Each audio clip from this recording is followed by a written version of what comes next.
Sometimes it's not being able to read at the same rate as their peers, but in a one-to-one session with you, they are really making progress knowing their phonemic awareness and blending their sounds together. So I think that just seeing that progress I speak for children because that's the population I work with, just seeing that change in them, it's so impactful for you. I think that a lot of therapists come into speech therapy wanting to help others, right? It's part of our career. It's part of our identity. Seeing any progress that you see in a client you're working with is so fulfilled. You feel fulfilled.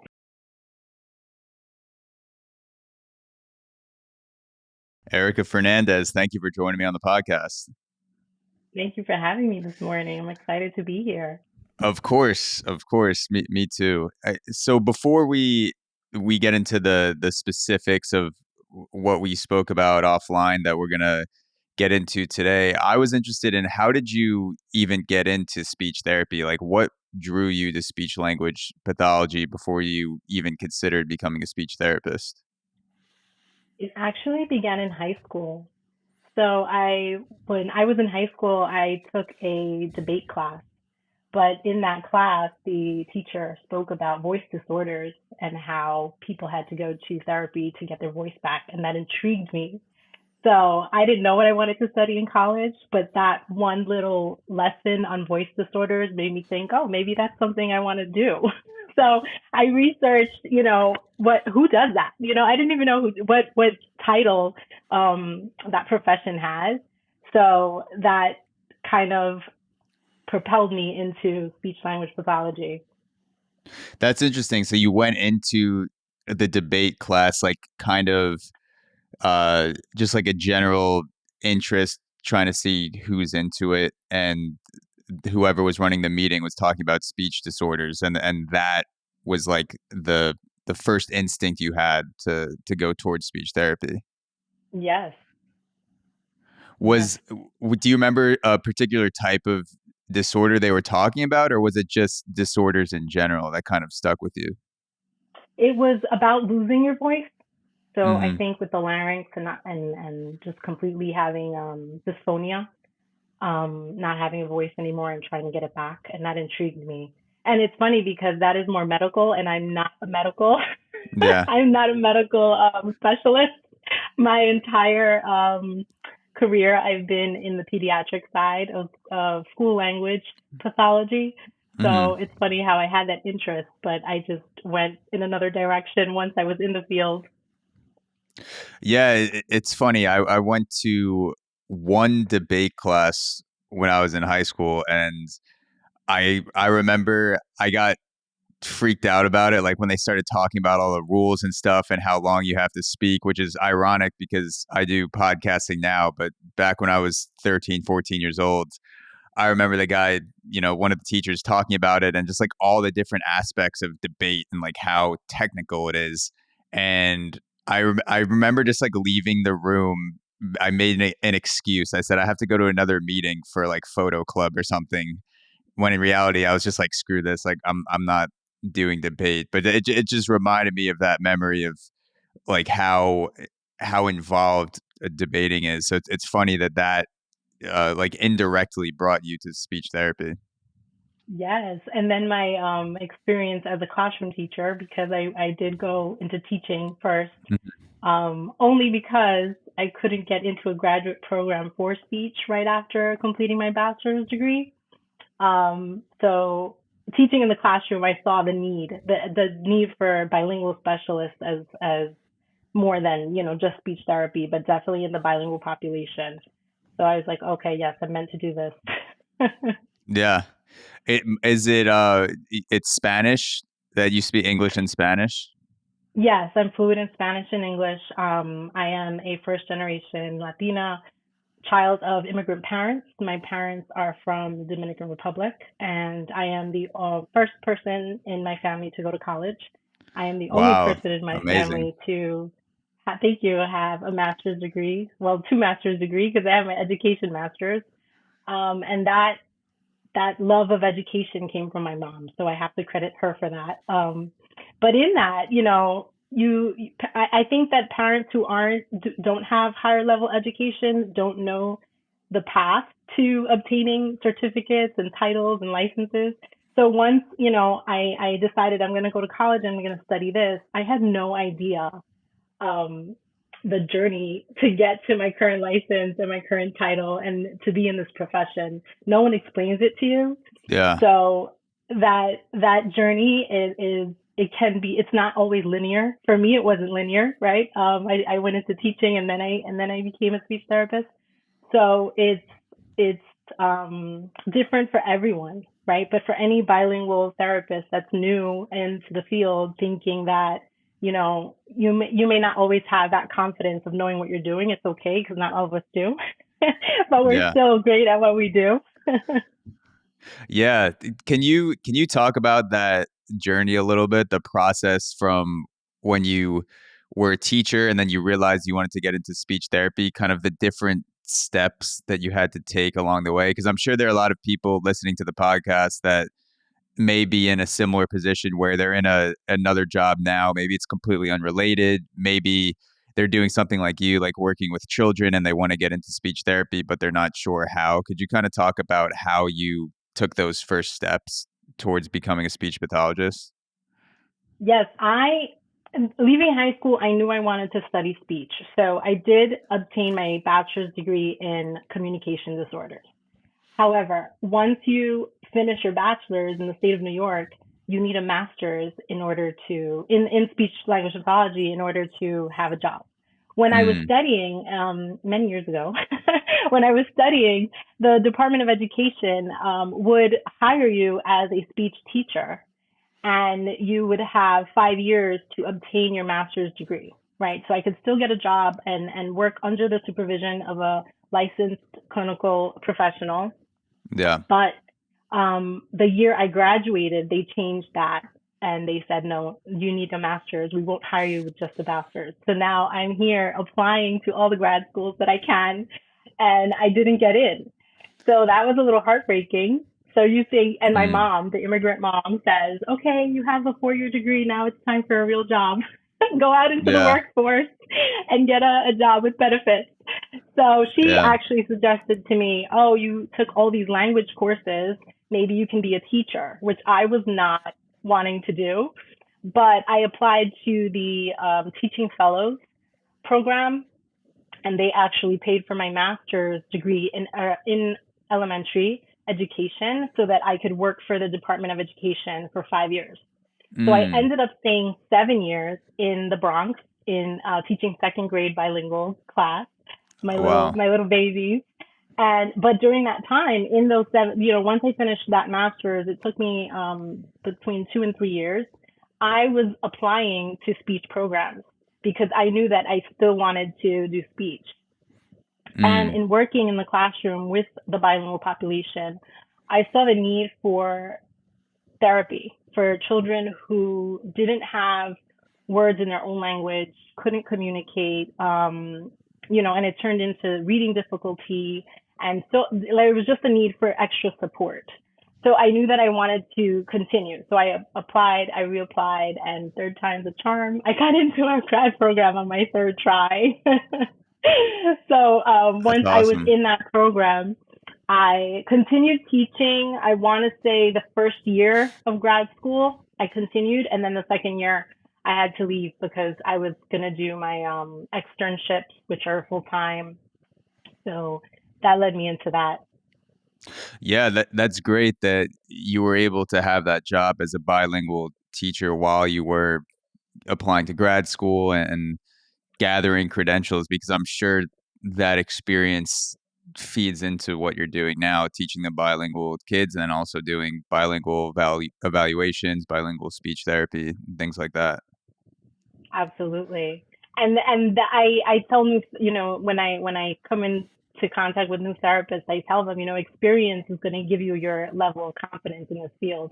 You don't come out Mm, of grad school knowing it all. You come out of grad school with a knowledge base, but it's really your clinical expertise. It comes through the experiences you have with your clients and the yeah. setting you're in. I didn't have such a positive experience in my adult externship.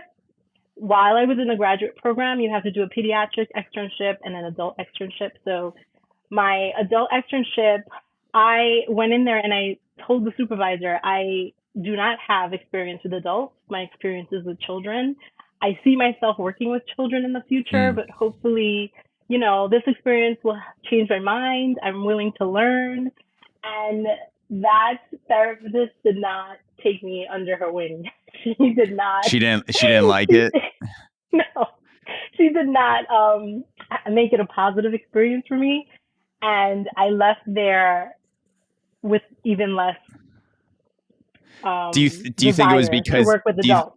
do you think it was because you told her that you wanted to work with children that she was just like disregarded you right away, or what do you think it was that she didn't take you under her wing? I think that she expected a certain level of expertise. I think, Mm. in my last semester of my graduate program. And I think that she had these expectations of the graduate program preparing you up to a certain point, um, through your classes. But theology is very different from hands-on. So Yeah. I take that into consideration now. If I have a graduate student working with me, they're gonna only know so much, but it's my job to then show them the clinical setting, like how things really work, or Yeah. how you can go about certain situations, which she wasn't willing to teach me. Um, so I think that also helped me stay in the pediatric field. it kind of Yeah. it kind of shifted my focus to stay in working with children only, which isn't a bad thing. I love my little kitties. I love working with the children that I've worked with up to this point. Well, I was gonna say maybe it was a blessing in disguise because me personally, I wouldn't want to work with someone or work under someone that wasn't willing to at least give me a shot if I'm willing to put in the work to try to learn the adaptations in the clinical setting. If I'm coming in with theory as a grad student, like at least give me a chance to see what I can do rather than just casting me aside right away. So maybe you dodged a bullet there. Maybe. Yeah. I say this story because I think that your confidence level as a clinician comes Yeah. from your expectations and your beliefs. Like, I believed, even though she didn't make me feel worthy, I believed that I was accepted into the graduate program because of my experience. I already had an undergrad in communication disorders. I already had experience with bilingual children in the classroom. So to me, I'm like, I'm the unicorn. Show me more to now get these kiddos to develop their language even more. And Yeah. my background of immigrant parents provides me the confidence of knowing a diverse linguistic background, which not all monolingual therapists have.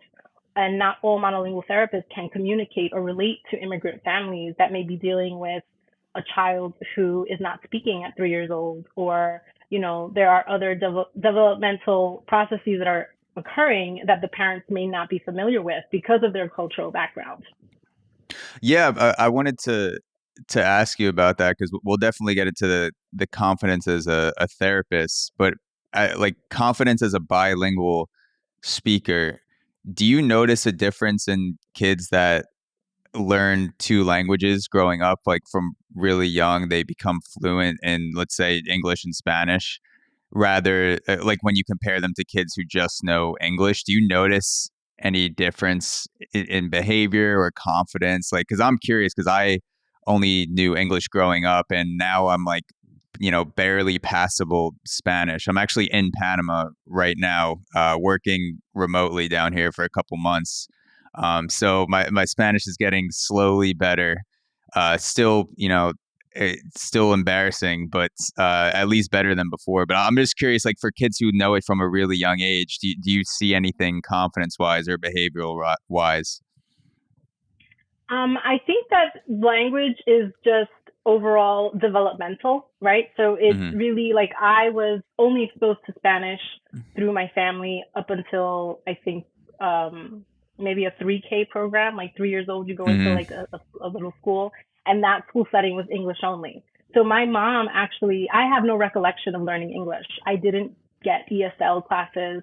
My mom actually told me, you went into the school and you started little by little saying words in English, and little by little that became sentences.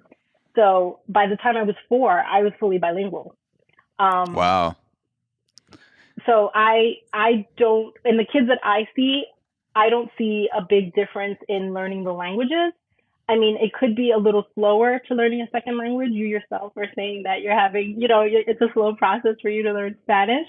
And I also think that the immersion of it makes a big difference, right? So if we take a child who's only immersed in Spanish and now they're coming into kindergarten in an English environment, you can't expect that child in just the kindergarten year to now be fluent in English as well. It takes, Hmm. I think research says 5 to 7 years for a child to be fully fluent in both languages Yeah, when they're learning a second language. that's something that I've learned over the past few years because I've been taking Spanish classes since high school, and then I took a couple semesters in college. But my Spanish got a lot better, like significantly better, when I took a trip down to Cuba. We went as a baseball team down to Cuba when I was in college for 10 days, and everyone we were working with, or like other baseball players we would meet on the Cuban national teams, all spoke Spanish, and like not a ton of English down there, so it forced us to speak it. So just in those 10 days I felt like that was almost a year of taking Spanish classes. And then I go back to America, I'm taking Spanish classes over video and on apps, but like there's nothing that compares to just being in a place where you have to speak Spanish. I feel like that just accelerates all the stuff that's going on in your brain, like the connections and things like that. Yes, and that's an amazing experience you had. That's wonderful. Yeah, it was great. I highly recommend Cuba, especially now that it's more open with the U.S. It's a beautiful place. Many Um, of s- the parents that come to me and say, oh, the doctor told me not to speak Spanish. They're only having school in English, and that might be the reason for their, if they're not picking up academics a certain way at a certain speed as their peers. And I say to parents, absolutely not. Having a second language is not a delay, and it's not going to make a child be delayed. So continue Spanish because it's only going to be good for them in the future. yeah, I mean, if anything, learning two languages expedites your learning and gives you a bigger capacity to remember things or relate to things, because there's so many, just like with my basic understanding of Spanish, there's so many things that are not directly translatable to English. Like it kind of means one thing, but when you're speaking in Spanish, it takes on a new meaning that's like, and there's a close translation to English, but like just like differences in like in English when you say I like something, and in Spanish you say like it's pleasing to me. That's just like like your mind kind of operates in a different setting when you're speaking a different language. And I feel like going back and forth with those would only be a benefit.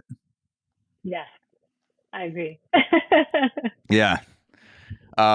So in terms of building confidence as a therapist, what are some of the habits or tools, resources that you came across in your early days as a therapist, maybe even in grad school, things that helped you build confidence in that new career and those new settings around, brand new people?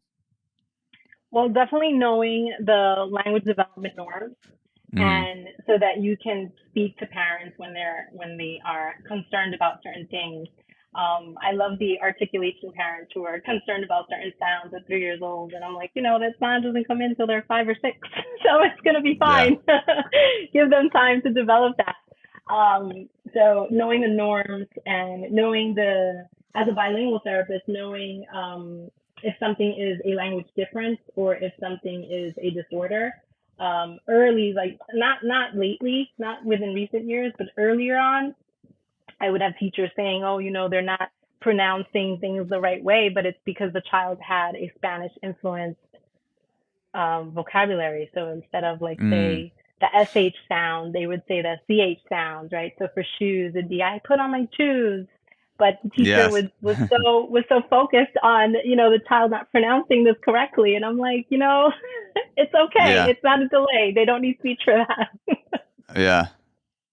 Yeah, Uh, I guess just like the differences in the pronunciation, so it can seem like it's a delay, but in reality, it's you just have to learn how it sounds in that language, like the different rules and things like that. They can be yes, perceived as delays, but they aren't yes, actually delays. correct. Yes, yes. And being, that the sometimes as a new bilingual therapist, you don't think that um important facts, right? But you are so accustomed to things that you don't understand that they are important to the family you're serving. So for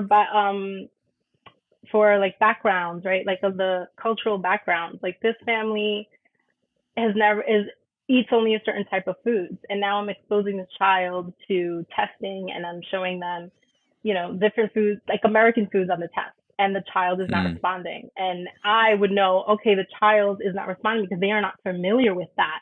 Whereas a monolingual therapist might say, oh, they don't know this, they don't have this vocabulary, but it's yeah. because it's totally new to them. Yeah, it's just like they've never seen it before. Whatever it is, what are American foods? I'm curious. Like, is it just the classic cheeseburger, pizza? You know, whatever. Yeah, I could say like pie. Like we don't have a word for pie in Spanish. I don't I don't think. It's more like Yeah, cake, a cupcake. We don't have a one word that translates to cupcake. yeah. Then that's a pretty good incentive to learn more words in English. Like having to eat the foods to learn the words. You tell a kid like you get to eat everything now because you don't know what pizza is. So spend a week going through all these different American foods. In terms of boundaries for burnout, we spoke a little bit offline about that too. What are some ways that you can avoid burnout, like setting boundaries, whether it's with yourself or parents, number of cases, things like that? What are some ways that you've been able to set better boundaries to avoid that feeling of burnout? Well, I think that we've seen a rise in burnout in the past 3 years due to the aftermath of the pandemic. I Mm, personally have totally changed my schedule and how I schedule clients. I used to travel to 3 boroughs. I used to see parents.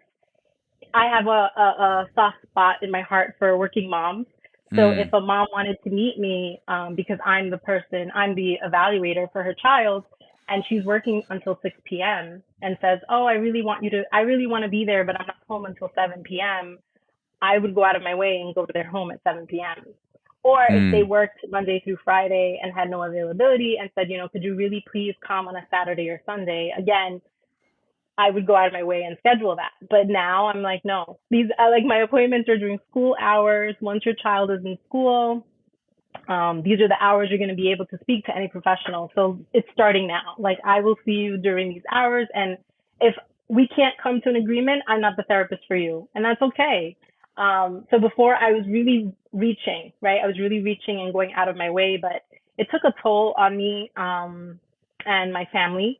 So I have 2 kids of my own. So I said, no more, no more. yeah, I actually was listening to the Jay Shetty podcast, where he says yeah. that studies show that 57% of people who are burnt out report producing lower quality work, right? So, what is the point of putting on all these cases on yourself, and then what you're producing with the child isn't working or isn't effective? Mm, I think that it's a good way to, like, if you're feeling stressed, if you're feeling burnt out, a good thing is to pause and really write down what is working and focus on what is working. Um, so for me right now, what is working is staying in one borough. I stay in one borough. I yeah. don't travel to three. That that's a good um, way. That's a good way to frame it too. If you burn out, you're putting the quantity over the quality, and then the quality can start to dip. Then you can frame it to the parents as I'm taking a break so I can do better work for you. If I show up on Saturday, I'm not going to be fully present. I'm going to have other things on my mind. Like maybe I can't dedicate as much time to your child as I need to, rather than if I saw them, when I'm more on, like in those work hours. So you can frame it to the parent as like I'm doing this for me, but also for you. This isn't like a completely selfish motivation. Absolutely. And I think that they appreciate that honesty.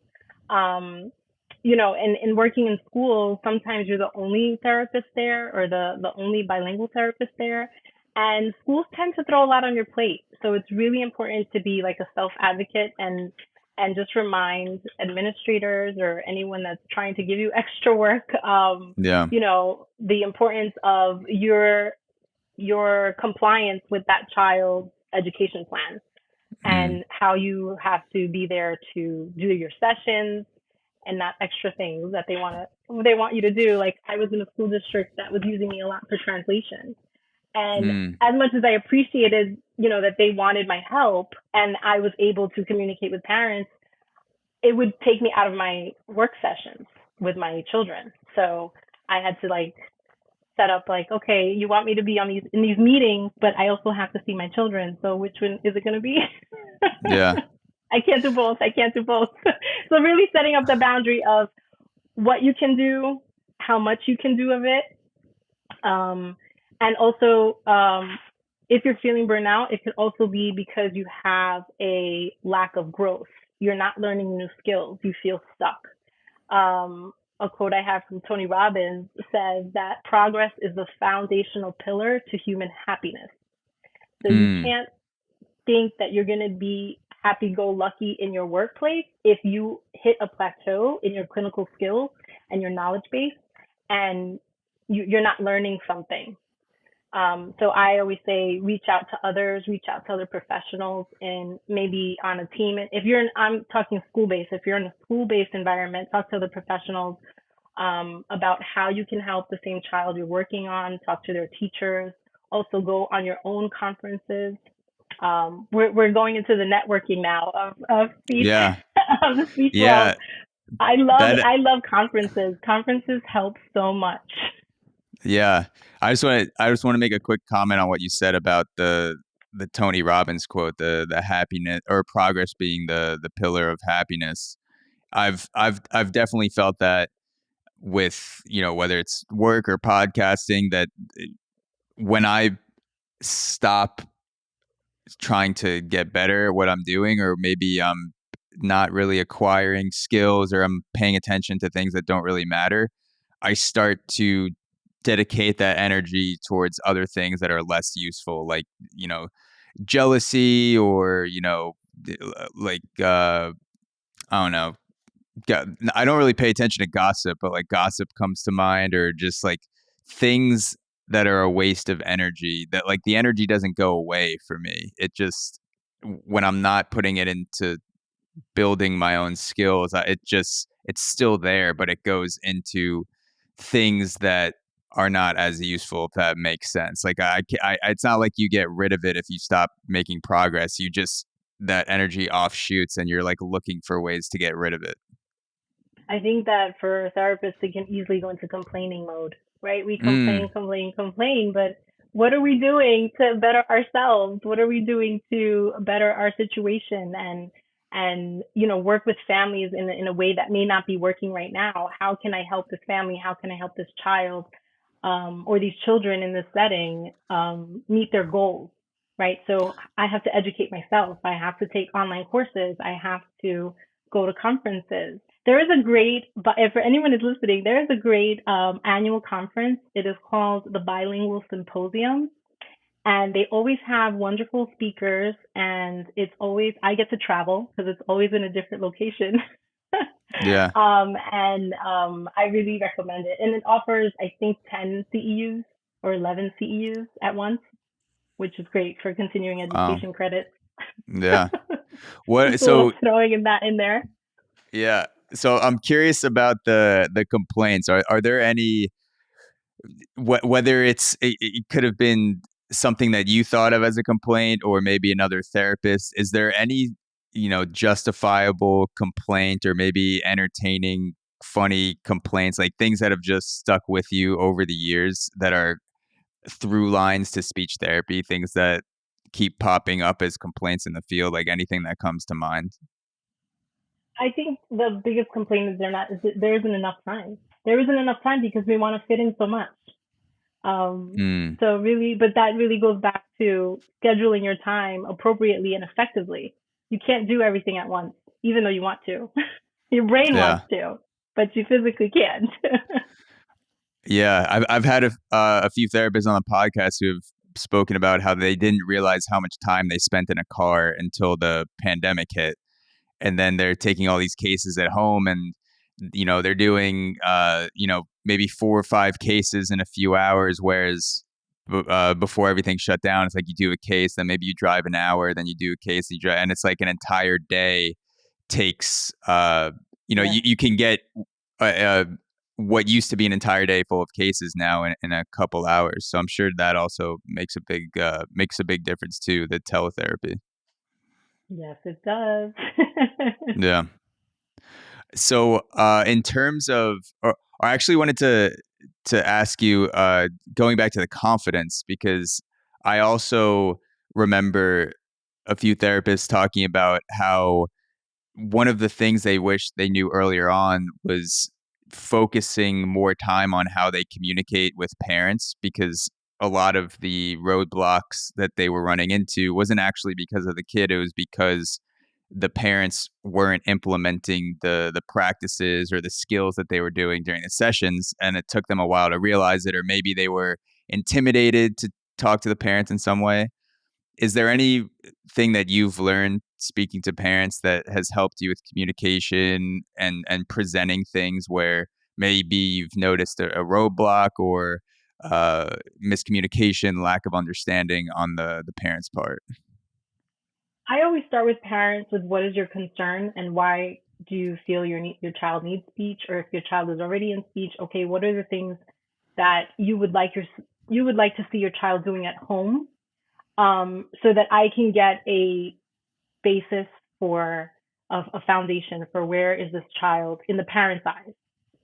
Mm, And then I say, okay, during therapy, we're working on this, and give them models for them to use. I think during the teletherapy era and during the pandemic, that gave me an eye opening to see what parents were doing. And a lot of parents, for the nonverbal speaking babies, they just give in to whatever the child is pointing to. So a lot of yeah, it is parent education and showing them, pause, wait, give them a second, say a word, have them try to see if they repeat your word before just giving into their commands, their demands, right? The child is always in demand in the home. So the parent yeah. follows their lead, and it's more about teaching them. In therapy, I don't just give them the toy that they want that they're pointing to at that moment. So it's really teaching them, See that and educating them. that's how hard setting boundaries is. It's hard to say no even to a baby. Yes. It's funny. Yes. It's funny because saying the word no is the same in almost every single language, but it's one of the hardest words to say, to just tell someone no. Yes. Or wait. Yeah. Wait for So, what? The kids is like, what am yeah. I waiting for? Like when so like let's say that example pops up where a parent is asking you, maybe even borderline begging for a session on the weekend, and you've decided to set a boundary with that time that week, either that week or maybe it's like an ongoing thing.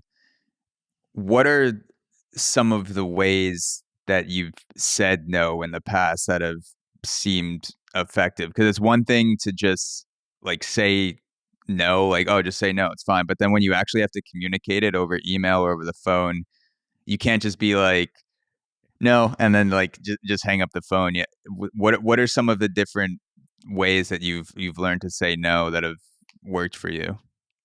Well, with my schedule, I've definitely started the conversation with, I'm available on, these days, these hours. I'm in your Mm, area during this time. And if they say to me, oh, I work during that time, and I say, okay, is there any way you can accommodate your schedule to be present? otherwise, I can see the child with whoever the child is with at that time, right? If they're attending a school, if they're with a babysitter in a daycare, and they come back and they say, no, I really want to be present. And I said, okay. Again, I just repeat my schedule. I say these are the times Yeah. I'm available. I'm not able to come, past 3 p.m. or on the weekends at this time. So that's Yeah, really how I word it to them.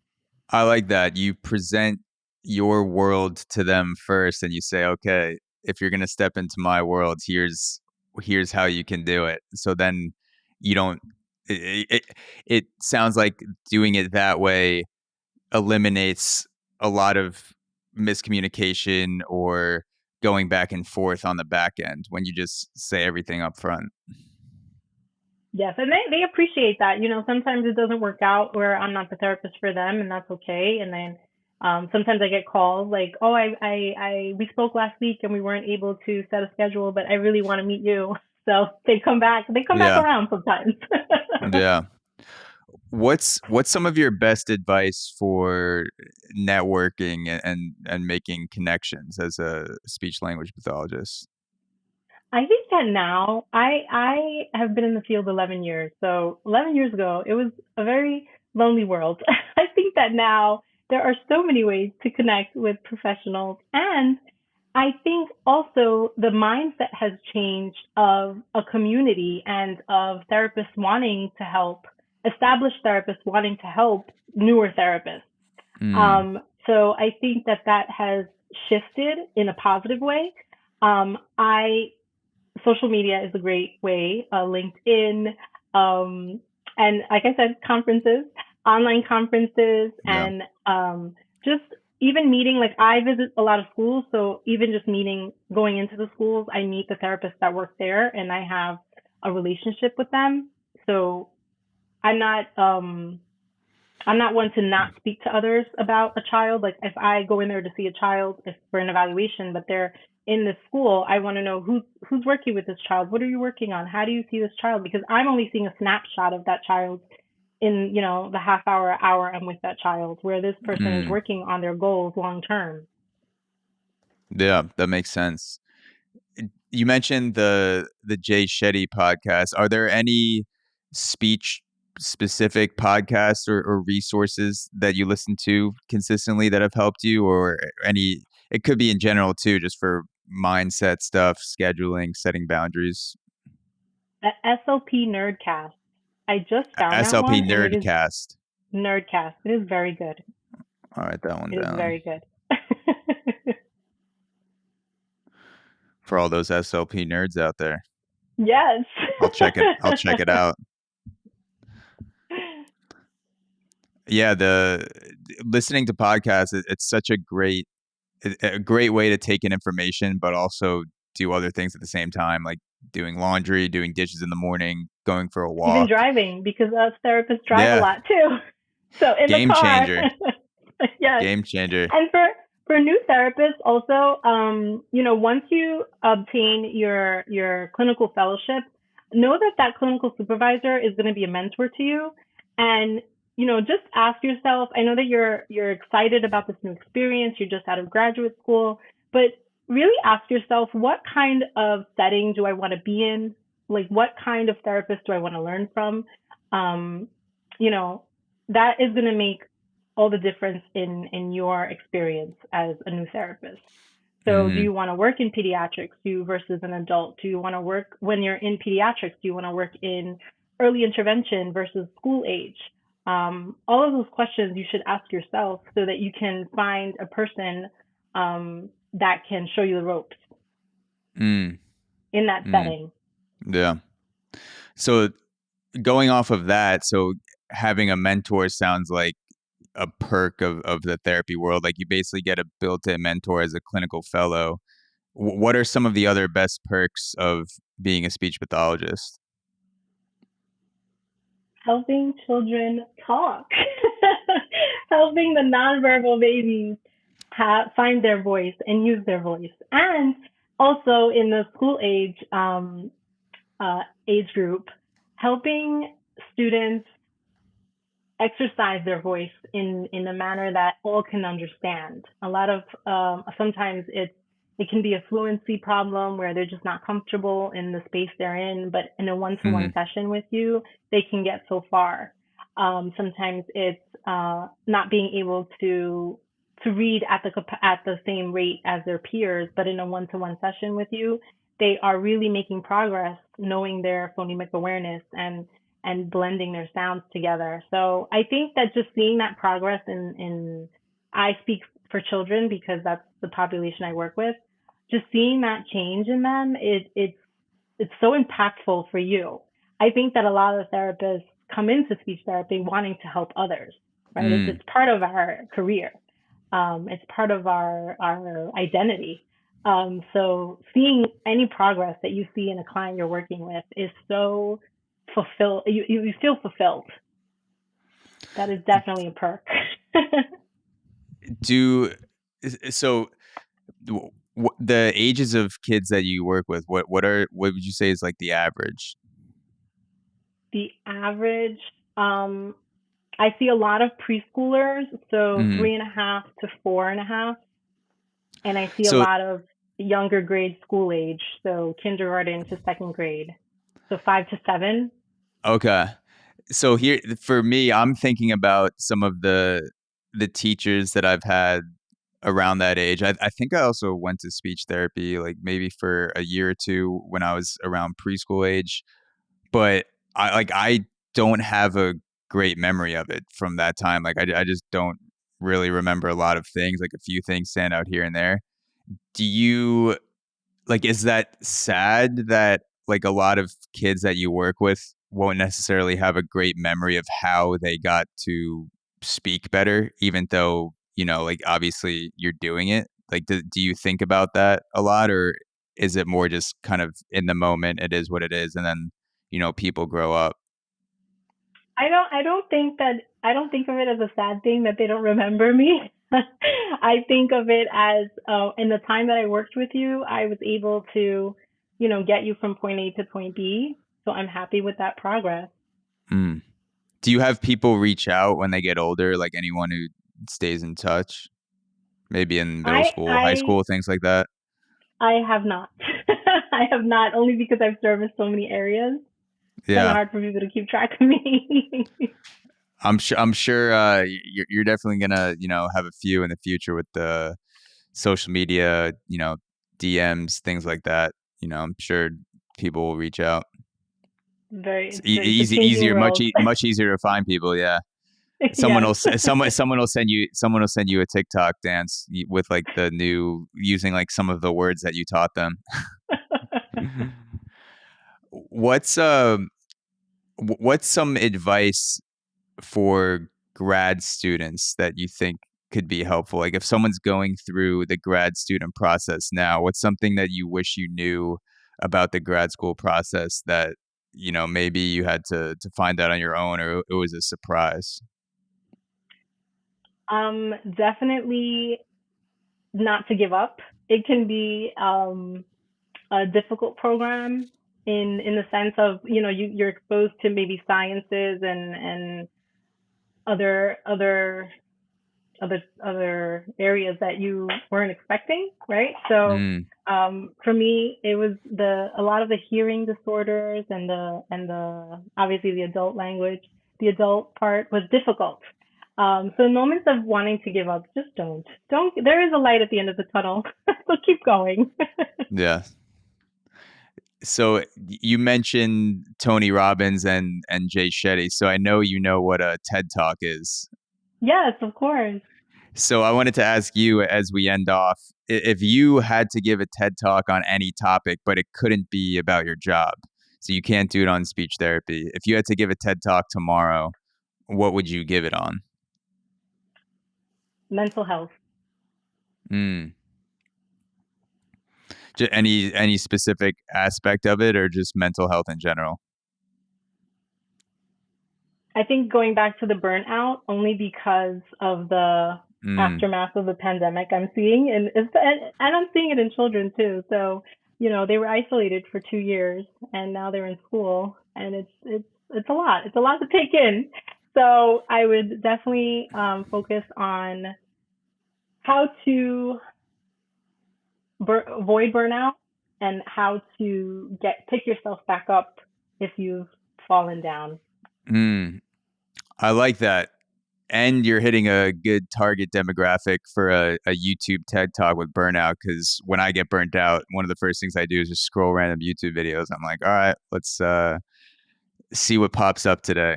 So you'd Yes. probably get a lot of people that are uh, currently burned out with a TED Talk. So that's a good topic. Thank you so much, Erica, for joining me on the podcast. It's really been a fun time, and I appreciate your time. Thank you, Zach. This was great. Thanks for the chat today. Yeah, of course. We have, parents, we have therapists, some random people that are just interested in speech therapy that listen to the podcast. So I know that what you've said will be valuable, and there, a bunch of things that we spoke about that I know people will take away from. So thank you again.